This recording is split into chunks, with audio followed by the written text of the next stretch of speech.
Welcome back. Well, we're going to be connected back to my colleague there at Frankfurt Stock Exchange, Ulrich Barth. Hello, Ulrich. Well, we sincerely apologize. Hi, pleased to be with you now. All right. Well, we were talking about the merger between Deutsche Börse and London Stock Exchange. You tell us about that.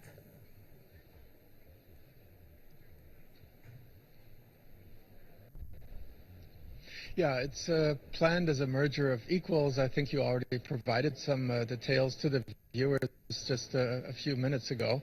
Well, here in Frankfurt, we're positively electrified when that news came yesterday afternoon, Frankfurt time, and as it became more concrete, it was the buzz of the day, and it continues to be today because it can have such huge ramifications for the trading here in Frankfurt, for the trading in Germany and Europe as a whole, and of course for London. Having said it's a merger of equals, well, Frankfurt is by far the larger partner. The market capitalization is clearly bigger than London, waved through automatically. I think there are a lot of issues there also in terms of market power.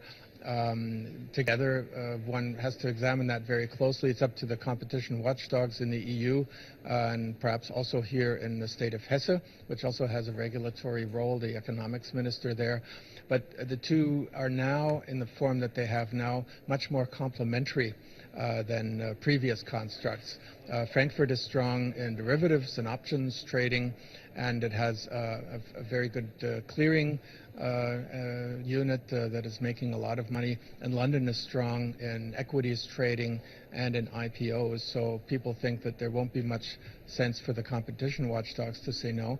It could still fall through, though, because in negotiations, that the topic that I just mentioned, where the headquarters would be, who the boss would be, there could be sensitivities on the British side, and say that if Frankfurt insisted on certain privileges, we won't do it. But it is, I think, also a political statement, and maybe that's something that's the most interesting part of this planned merger, that while the UK is considering a divorce from the European Union, two such institutions, which are very central to the financial community in the European Union, are considering a marriage. All right.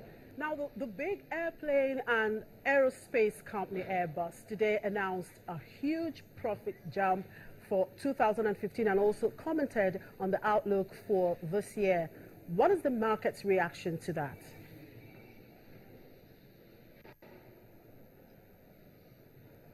It may surprise you, but the market reaction is negative. The Airbus share is going down, and not by a small margin, but quite a large margin. Now, part of that can be attributed to the general mood. The general mood here in the market is desperate once again because of the oil price fall, which is at the moment happening, and because of worries about that Brexit, possible Brexit, and what effects it will have on the European economy and thus on the market as well. Part of the reason for the fall in the Airbus share is also within the company itself, though, because CEO Tom Enders explained that this year probably profits would stagnate. Now, that has to do with investment for the future. They're launching production for very important projects like the big A350, very interesting technological development, and the new, more fuel-saving A320, sort of the bread and butter model, if you will.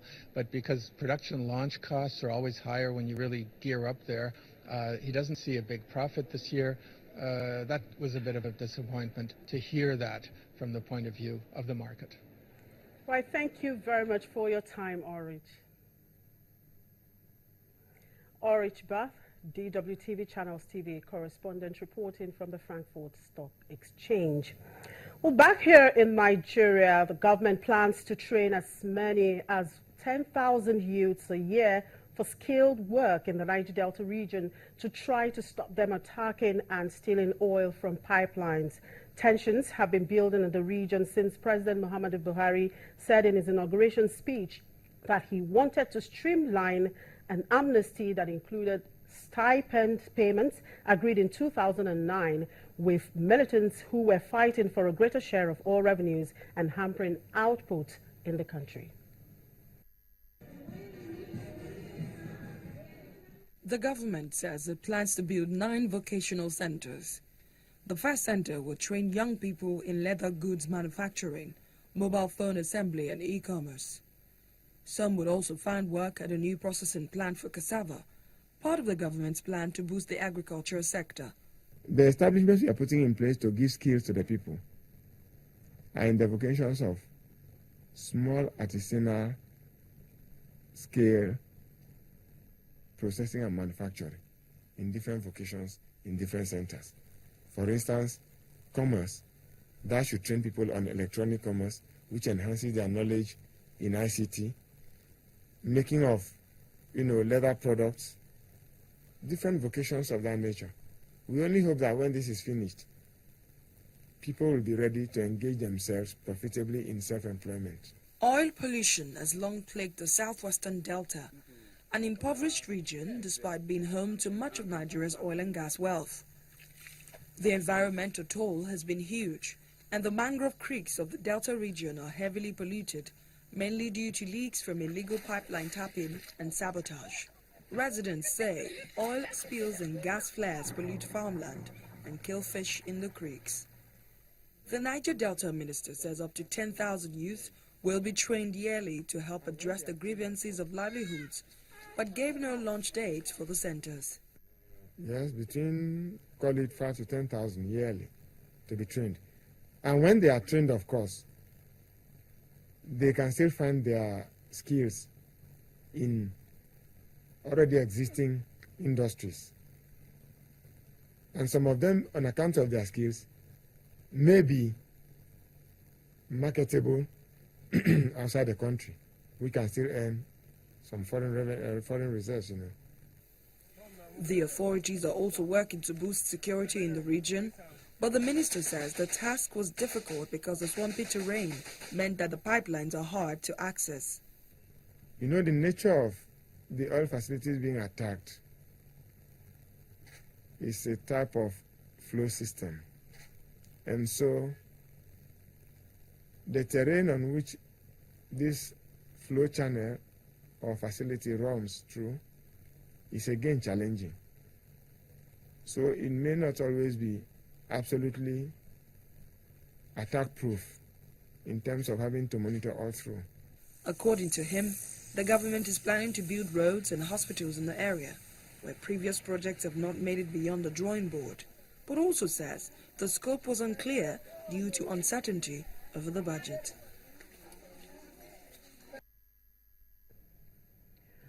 South Africa's rand edged up today, but most traders were hesitant to make any significant moves before Finance Minister Pravin Gordhan spells out how government plans to boost economic growth to avert a sovereign ratings downgrade.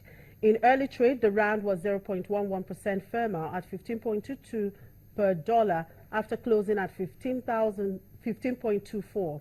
Traders said most trading in the session would likely come after the budget, as the country and certainly foreign investors eagerly await Gordhan's proposals on how he is going to try and fix the fiscal situation in the country. But it was clear that the rand is struggling to make meaningful gains given the risk on global market environment has run out of steam.